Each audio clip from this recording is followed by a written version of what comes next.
Rita, do you believe that God is a loving and just God? Absolutely. Absolutely. Absolutely. Marion, do you believe that also? Yes. Yes. Jerry, you believe that? Oh, sure. Okay. Yep. Not a surprise, right? Right. You would have been pretty surprised if she said no. I'll bet that if you went to I'll bet if you went to any church in town and asked people as they were coming out of church that same question, you would get the same answer. Mm-hmm. Would you agree with that? Yes. And yet, many churches, many different denominations, as much as they will say that, will also believe that God picks one person to go to heaven and another person to go to hell, and they pretty much have no choice in the matter. It's called Calvinism, although it's not limited to Calvinists. It's not limited to Presbyterians. Many different groups believe that or believe parts of what that involves. Tonight, and we started this really last Tuesday with looking at many are called, few are chosen. What is God's calling and why does He choose? We saw some of that last Tuesday, but we're going to be continuing in this, and we are going to eventually, on Sunday, go into Romans chapter 9.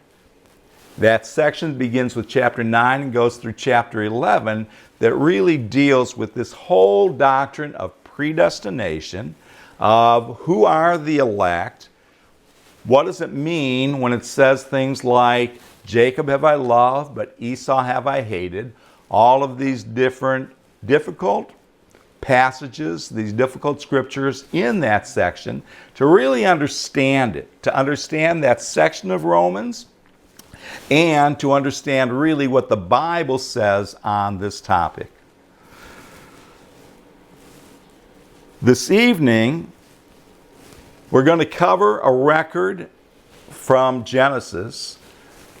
The record that is referred to, that I just mentioned, a couple records actually, that tie into Romans, but first go to Romans chapter 9. We're not going to deal in Romans too much yet, but I will show you the verses that is important to go back to the beginning of the Bible, to Genesis, to lay the foundation for what is being spoken about. The meaning, the understanding of these verses, you have to begin by going all the way back to Genesis. Because in Romans 9, verse 11, it says, for the children being not yet born. The children that it's referring to are some twins, Jacob and Esau. And them not yet being born, neither having done any good or evil, that the purpose of God according to election might stand, not of works, but of him that calleth. It was said unto her, the her referred to is Rebekah, the mother of those twins. The elder shall serve the younger. The older child will serve the younger, and that's unusual. Because in these, especially in that culture, the older was the one that would be given the lion's share of everything. They'd be the one that would have the birthright. They would be the one that would come into the great inheritance. They were the ones that were normally going to be on top. And the younger sons would be subject to them. But here it was said that the elder would serve the younger. Verse 13. As it is written, Jacob have I loved, but Esau have I what? Hated. Now, just reading that, you can have some legitimate questions. When they were born, before they did anything, before they could even disobey their parents, before they could have done anything right or wrong, it was said at that time that the arrangement, the situation would be reversed. And somehow the older one would serve the younger one. And it also says here in Romans, Jacob have I loved, but Esau have I hated. Turn to Genesis chapter 25, and we're going to read the record that it's referring to. One of the records that are being referred to here. Concerning the birth of Jacob and Esau. And in Genesis 25 and in verse 20 we read, and Isaac is the father of Jacob and Esau. Isaac was the son of Abraham. We're dealing with the men that are called the patriarchs in the Bible, the ones that sort of started things. You went from Adam and Eve, and the next real record is Noah and the flood, and then you don't have much happening until you get to Abraham. And in Abraham, a lot happens that we won't go into, but Abraham is called of God, and he's given some very important and special promises. Chief among them, that out of his line, out of his lineage, would come the Redeemer, the Christ. Abraham is told that he is going to have a son when he's way too old to have a son. And in that son, God's seed, that Messiah, that promised one would come. That son was Isaac. So Abraham had a son named Isaac, and then Isaac now is having two sons, Jacob and Esau. And Isaac was 40 years old when he took Rebekah to wife, the daughter of Bethuel, the Syrian of Panorama, or something like that. I want to say Panorama Ding Dog, but I know that's not quite right. The sister to Laban the Syrian. Now, that's a record in Genesis that sometime you ought to go read, because it's his finding Rebekah. The circumstances surrounding that were miraculous. And so, by God's leading, that because Isaac was going to play such an important role for all of mankind, it was very important who he married.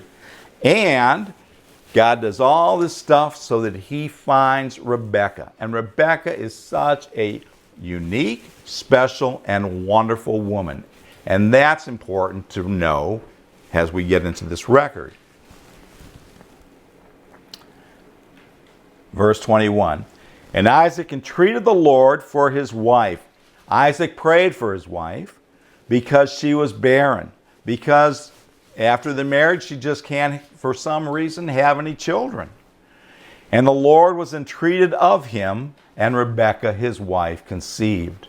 You see that not only has he found this wife by following the Lord's directions, but when there's a problem, what does Isaac do? He prays. He goes to God. They're seeking God. They're looking to do God's will throughout this whole situation. Verse 22. And the children struggled within her. And she said, if it be so, if this is all of the Lord, why am I thus? And she went to inquire of the Lord. Isn't that wonderful? So there she is. When she's having a problem with this birth, when the children, something's going on, she doesn't understand what's happening inside of her, she goes to God. She goes and she prays. And the Lord said unto her, 2 nations are in thy womb. Well, no wonder she wasn't comfortable. Wow. And, of course, what he's telling her is what's happening here. These twins, from them will come 2 separate nations of people eventually. And 2 manner of people. Not only will they end up being the heads of eventually 2 different nations, but they're going to be 2 very different kinds of people. One is going to be the believer's line. One is going to be a godly nation. One is going to be the nation of Israel. because Jacob at some point is going to have his name changed to Israel, and out of Jacob, out of Israel, comes 12 sons that become the 12 tribes of Israel eventually. That's going to happen, but there's going to be another nation that comes out of Esau. Eventually, that nation will be called Edom.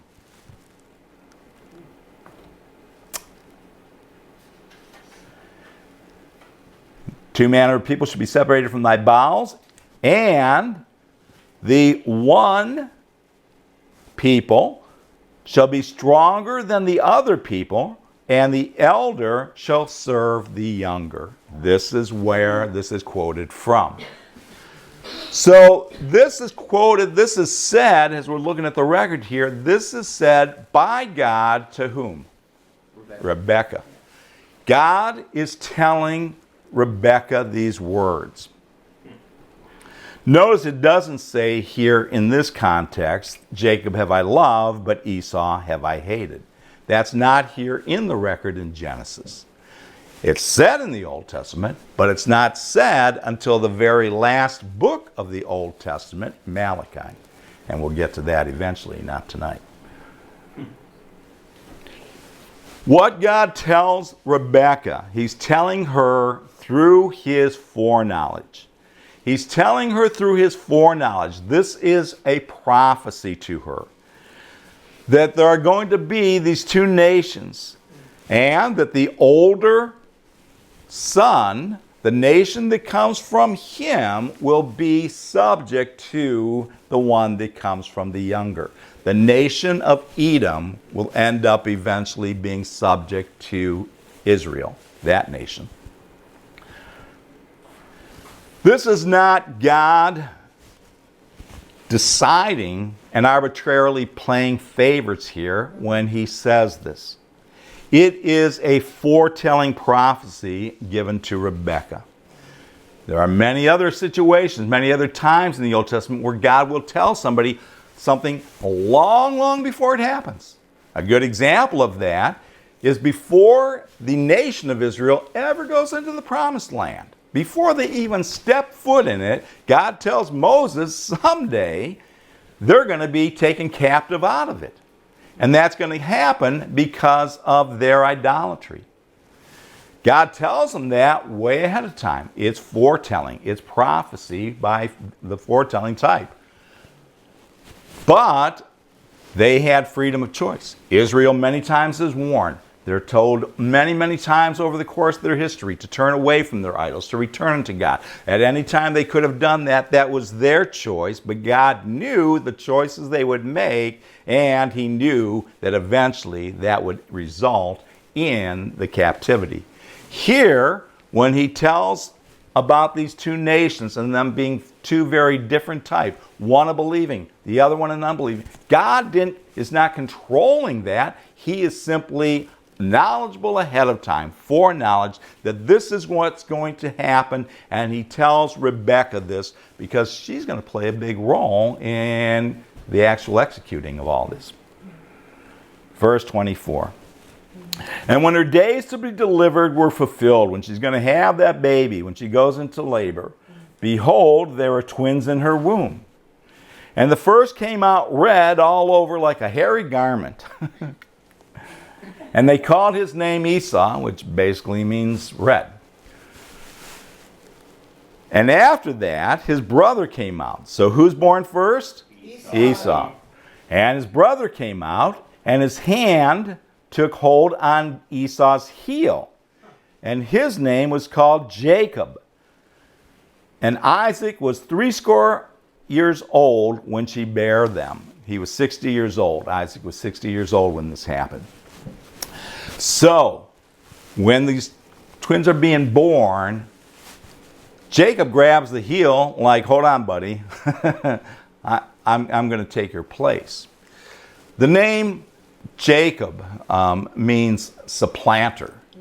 And supplanter is one who takes the place of another. It's also literally one who grabs the heel.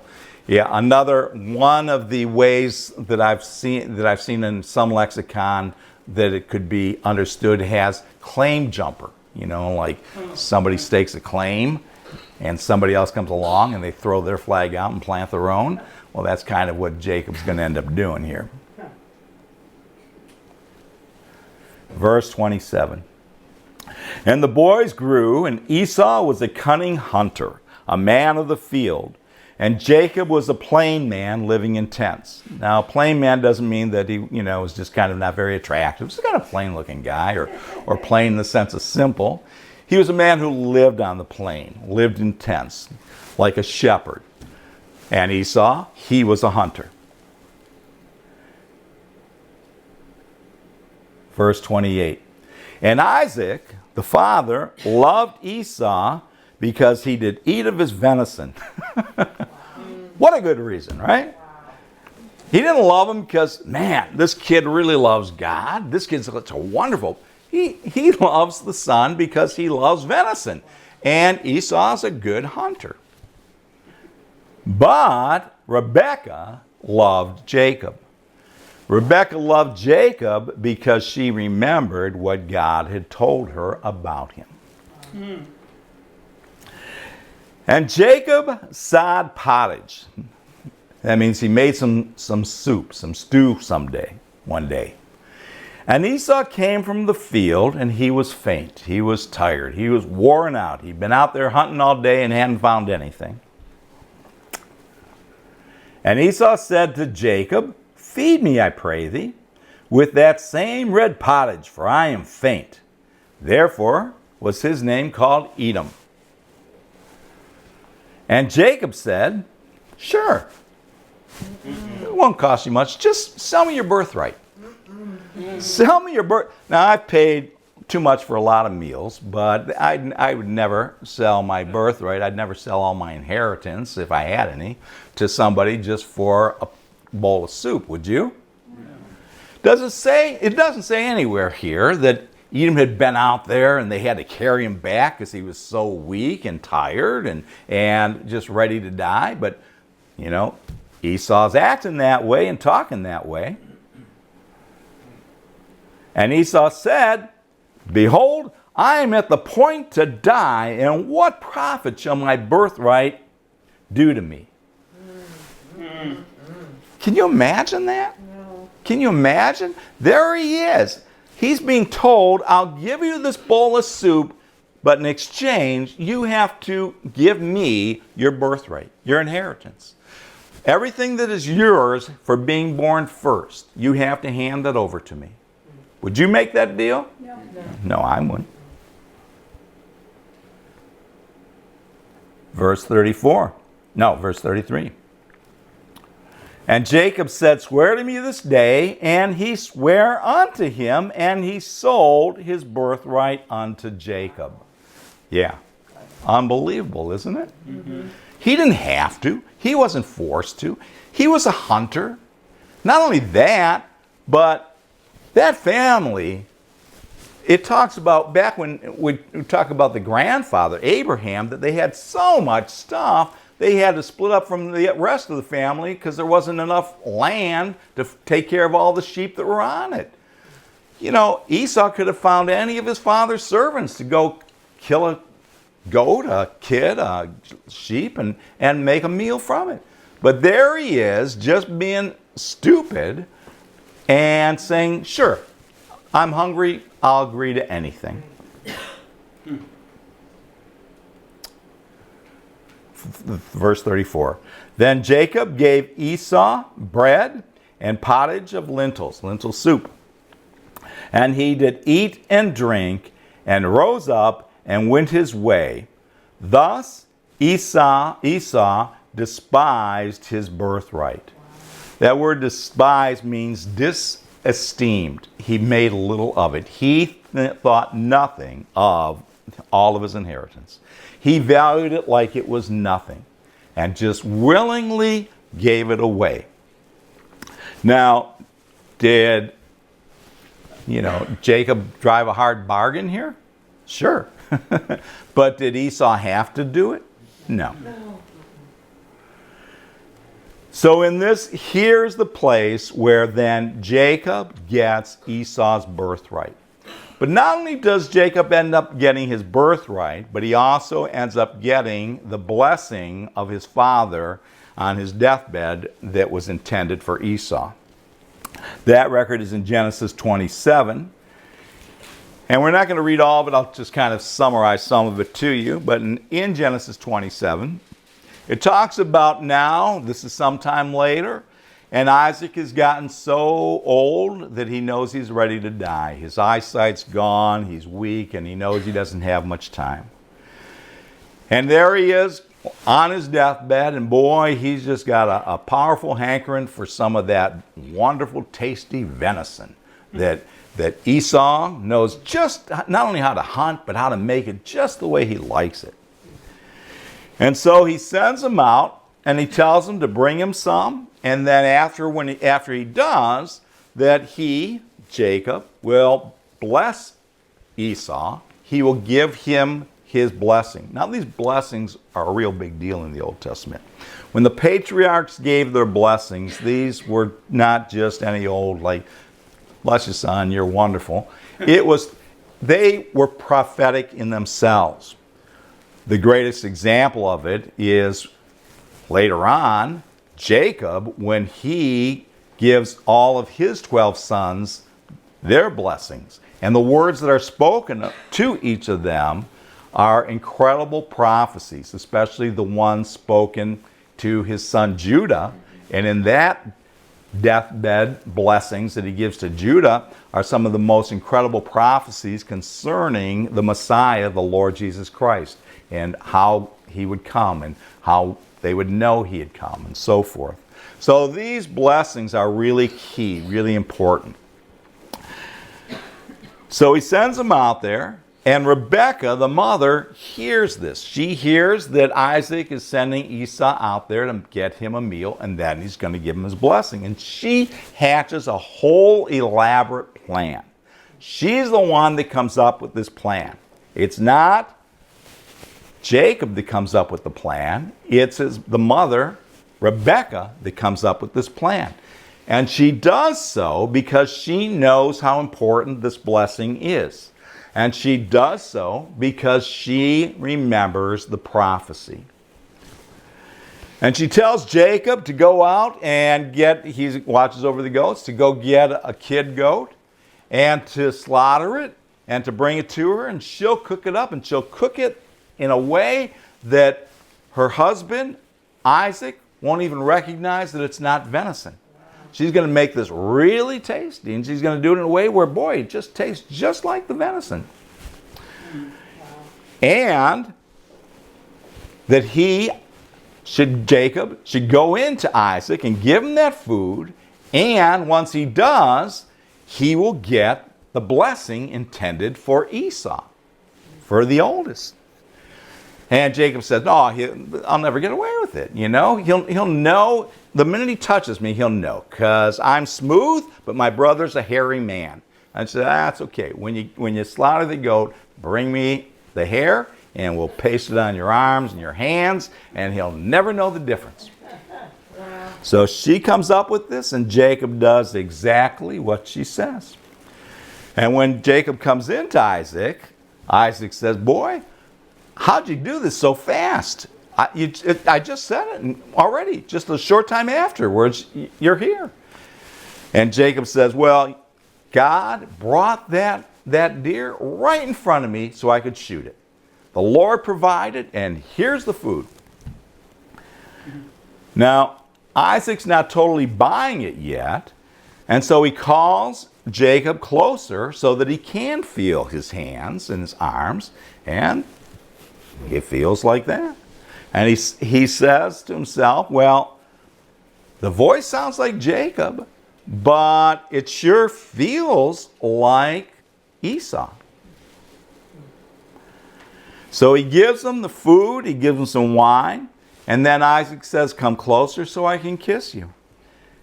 And we'll pick up the record in verse 27. And he came near and kissed him, and he smelled the smell of his raiment, and blessed him, and said, see, the smell of my son is as the smell of the field which the Lord hath blessed. Rebekah also picked out some of Esau's best clothes and had Jacob put them on. So he smells just like his brother, and he smells like he's a guy that spends all his time hunting deer. Verse 28. Therefore, this is again Isaac speaking to Jacob, God give thee of the dew of the heaven, and the fatness of the earth, and plenty of corn and wine. Let people serve thee, and nations bow down to thee. Be Lord over thy brethren, and let thy mother's sons bow down to thee. Cursed be everyone that curseth thee, and blessed be they that blesseth thee. This is the blessing that Isaac is giving to Jacob, thinking he is speaking to whom? Esau. Esau. He thinks he's talking to Esau, the eldest. And he's giving this blessing and all of these words thinking that he's speaking to Esau when all the while he's speaking to Jacob. Verse 36a. Well, no sooner does that happen than Esau returns. And Esau comes with his food, and Isaac realizes that he's been tricked. He realizes that, you just brought me food. What are you talking about? And he said, no, I just came back. And then he realizes what's happened. He realizes that he's been tricked. And Esau said, is not he rightly named Jacob? For he hath supplanted me these 2 times. Boy, he's rightly named claim jumper. He's rightly named one that takes the blessing of another, one that puts himself in the place of someone else. He's rightly named that because now twice he's basically stolen from me. He's stolen my birthright, and now he's stolen my blessing. Now, the birthright, Esau just handed over, right? Mm-hmm. And you can say that, yes, this is pretty underhanded, the way that Jacob gets the blessing, but it's what God intended. Continuing, verse 36. He took away my birthright, now he hath taken away my blessing, and he said, hast thou not reserved a blessing for me? He says, don't you have something else you can give me? And Isaac answered and said unto Esau, behold, I have made him thy Lord, and all his brethren I have given to him for servants. And with corn and wine have I sustained him. And what shall I now do unto thee, my son? I gave away everything that was worth having, is what he's saying. I gave him all of the corn, all the wine, everything we have. I gave him the whole store, and I pronounced that everyone should bow down to him, that all the brethren should bow down to him, that nations would serve him, that nations would serve the nations that came out of him, is what really is going to happen.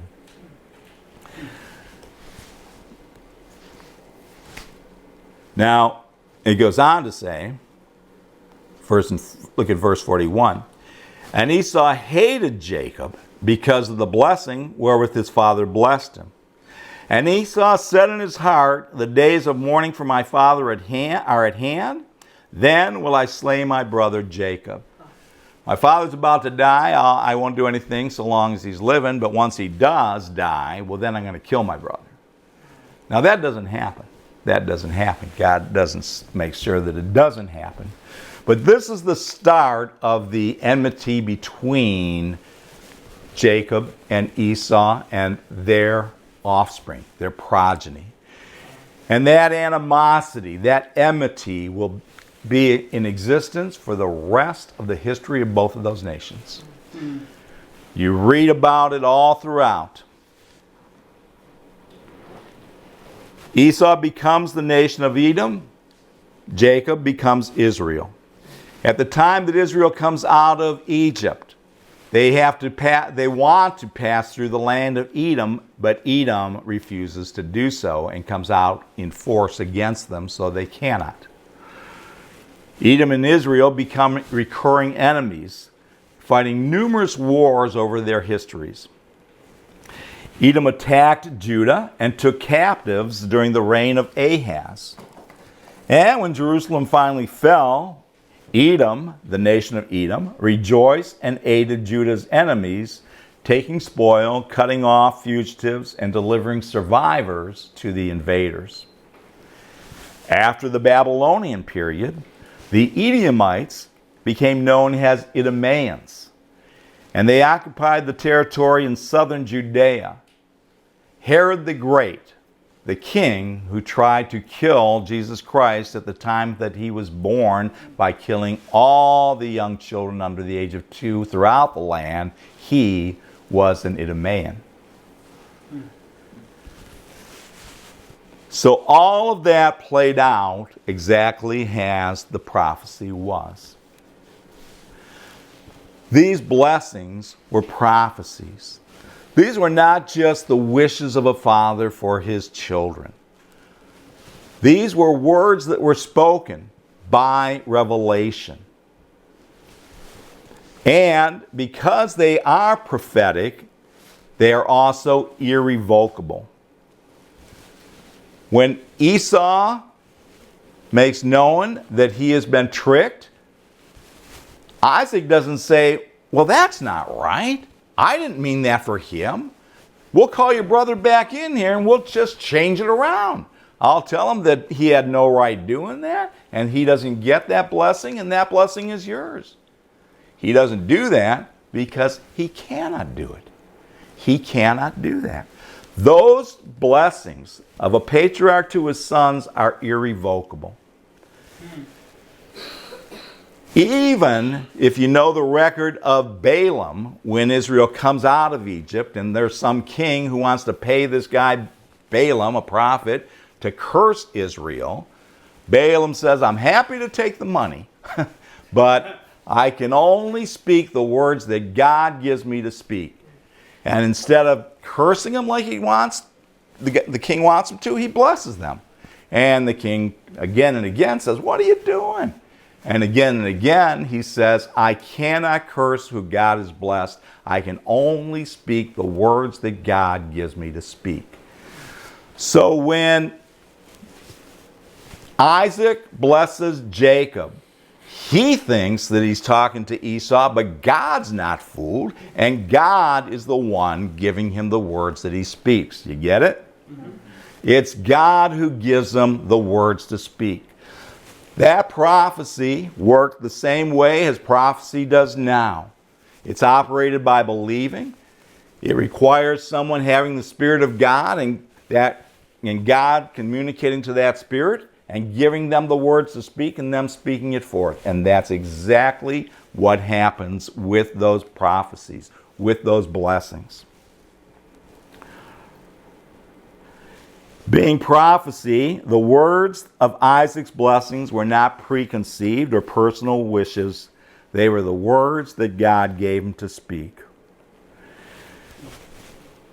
Look at Hebrews chapter 11.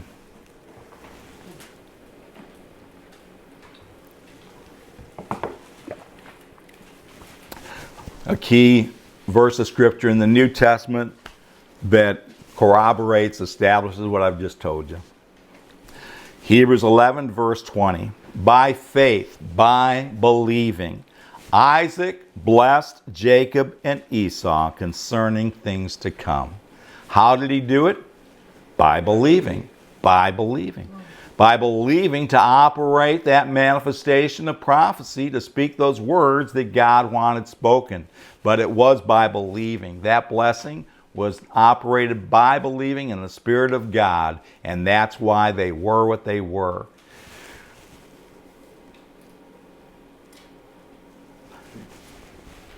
These prophecies foretell the future. They do not predetermine it. None of what we've read here in the records in Genesis, neither the birthright nor the blessings, are something that was done arbitrarily or as a matter of favoritism or even as a matter of something that was predetermined in the sense that the people involved had no say in it. They were all done by foretelling, God knowing what was going to happen. And all of that's so much like what we see with Israel. And again, in the same case, freedom of will to carry it out is on the people who are actually the ones involved in those blessings, the nations that would come out of them. There's more in all of this that we'll deal with, more about Jacob and Esau. We haven't touched on Jacob have I loved, but Esau have I hated. I told you that's in Malachi, and we'll be looking at that on Sunday. God bless you.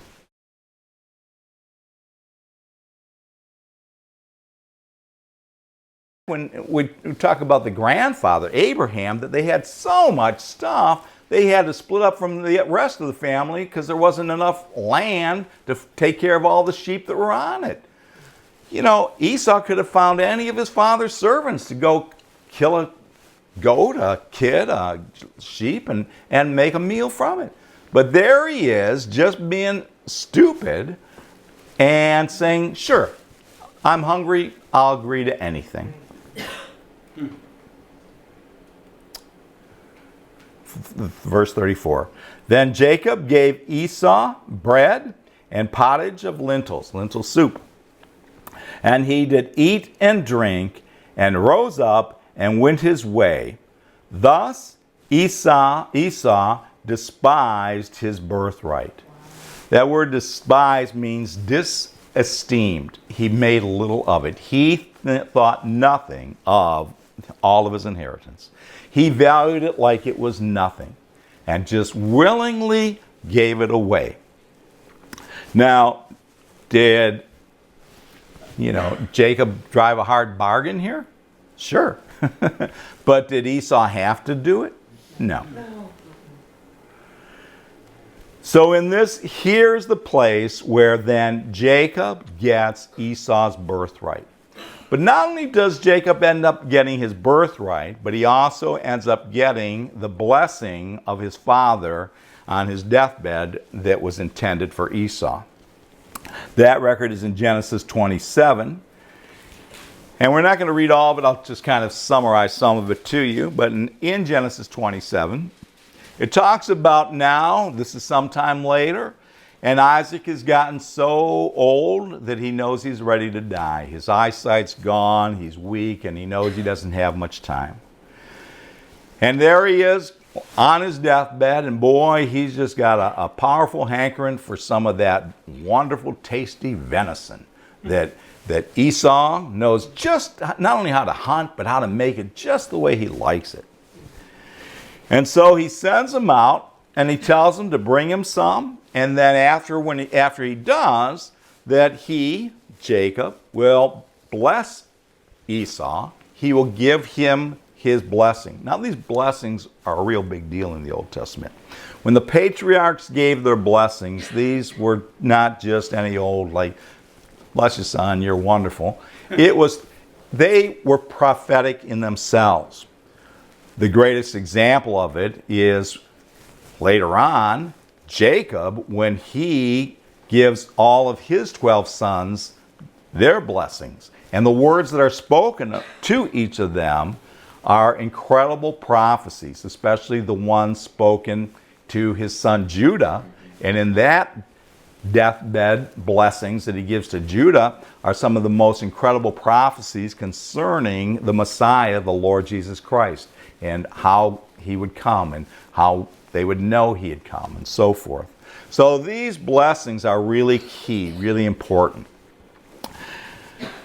So he sends them out there, and Rebekah, the mother, hears this. She hears that Isaac is sending Esau out there to get him a meal, and then he's going to give him his blessing. And she hatches a whole elaborate plan. She's the one that comes up with this plan.